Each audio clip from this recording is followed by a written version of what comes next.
بہلول دانا یہ مشہور مجازیب میں سے ہے، اور مجذوب وہ ہوتا ہے کہ تجلیات کے وفور سے جس کا شیشہ یا کل ٹوٹ جائے، اور ایسے لوگ دھرتی کے اوپر موجود ہوتے ہیں۔ حضور نے فرمایا رب اشعث اغبر مدفوع بالابواب لو اقسم علی اللہ لابر، بہت سارے ایسے لوگ کہ ان کے بال بکھرے، حالت پراگندہ، لیکن انہیں کچھ کہنا نہ، اگر وہ اللہ پہ کوئی قسم ڈال دیں تو اللہ پوری کر دیتا۔ یہ مجذوب تھا، اور ہارون الرشید کے دل میں بھی اس کے لیے بڑا احترام پیدا ہو گیا۔ ایک دن بادشاہ محل کی چھت پر ٹہل رہا تھا کہ بہلول گزرا دجلہ کے کنارے سے، تو بادشاہ کے دل میں آیا کہ اس سے ملا جائے، تو اس نے خادموں کو کہا کہ بہلول کو اوپر حاضر کیا جائے۔ بادشاہ کا حکم تھا، اوپر والے جو تھے انہوں نے نیچے ڈولی پھینکی، نیچے والوں نے اشارہ پایا اور بہلول کو پکڑ کے ڈولی میں بٹھایا، اور اوپر والوں نے رسی کھینچ لی، تو چند لمحوں کے بعد بہلول بادشاہ کے سامنے تھا۔ بادشاہ نے پوچھا بہلول ایک بات تو بتاؤ۔ اس نے کہا بتائیے۔ اس نے کہا کہ آپ خدا تک کیسے پہنچے؟ تو بہلول نے مسکرا کے کہا بادشاہ جیسے آپ تک پہنچا۔ علامہ اقبال علیہ رحمہ نے مرد کلندر کی جو نشانیاں بیان کی ہیں، اس میں ایک نشانی یہ ہے بات میں سادہ و آزادہ، معانی میں دقیق۔ یہ نہیں ہے کہ بہت بڑا لمبا فلسفہ 3 گھنٹے کی تقریر ہے تو پھر کوئی نچوڑو تو نتیجہ نکلے، 2 لفظ ہی کافی ہوتے ہیں۔ کہا خدا تک کیسے پہنچے؟ کہا جیسے آپ تک پہنچا۔ کہا بات سمجھ میں نہیں آئی؟ کہا بات تو سادی سی، تیری سمجھ میں نہیں آئی تو میں کیا کر سکتا ہوں؟ کہا تفصیل بتا دیجئے۔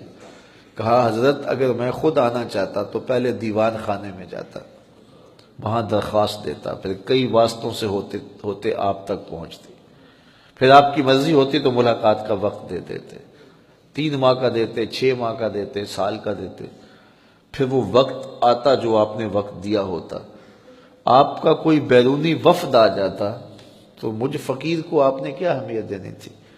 میرا وقت منسوخ ہو جاتا۔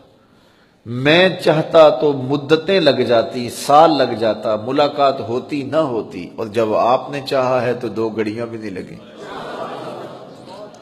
تو جب بندہ چاہے تو کروڑوں سال بھی لگ جائیں تو قرب نہ ہو، اور جب وہ چاہے تو 2 گھڑیاں بھی نہیں لگیں۔ تو حضرت داتا گنج بخش علی حجویری علیہ رحمہ فرماتے ہیں کل ان کنتم تحبون اللہ، یہ فرق ہے، یہ بندے کی تگ و تاز ہے، یہ محبت کا راستہ ہے۔ پھر جب حضور کی اتباع درمیان میں آئی یحببکم اللہ، یہ پھر جمع ہے۔ تو بندہ خود ساری زندگی لگا رہے، منزل نہیں ملتی، جب وہ چاہے تو 2 گھڑیاں بھی نہیں لگتی۔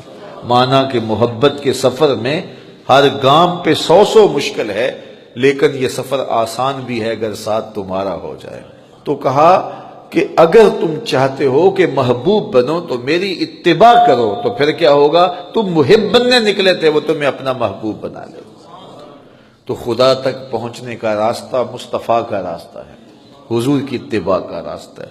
خلاف پیمبر کسے راگزین ہرگز نہ خواہد بمنزل رسید، جو حضور کو چھوڑ کے منزل تک پہنچنے کی کوشش کرے، کبھی سوچا بھی نہ جائے کہ وہ سے منزل نصیب ہو سکتی ہے۔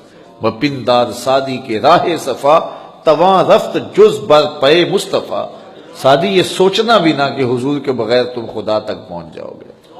تو کہا اگر تم خدا تک پہنچنا چاہتے ہو تو راستہ ایک ہی ہے، اور وہ کیا؟ میری اتباع کرو۔ جب میری اتباع کرو گے، تم محب بننے نکلے تھے، وہ تمہیں اپنا محبوب بنا لے گا۔ اللہ اکبر! پھر کیا رنگ ہوگے جب تم محبوب الہی بن جاؤ گے، تم اس کے محبوب بن جاؤ گے، پھر جو تم کہو گے وہ ہوگا، پھر تمہارے اٹھے ہوئے ہاتھ ٹالے نہیں جائیں گے اور تمہارے الفاظ موڑے نہیں جائیں گے۔ تو کچھ کہو گے تو دیکھے۔ تو کہا یہ کیسے نصیب ہوگا؟ اتباع رسول سے نصیب ہوگا۔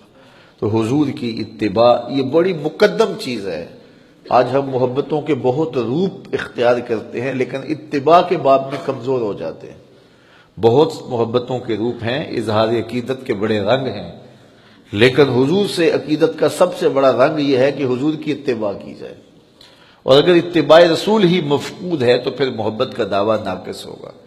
تو ہمیں حب رسول صلی اللہ علیہ وسلم کے لیے اپنے عمل سے گواہی دینا پڑے گی، اور اپنے انداز سے بتانا پڑے گا کہ ہم حضور علیہ السلام کے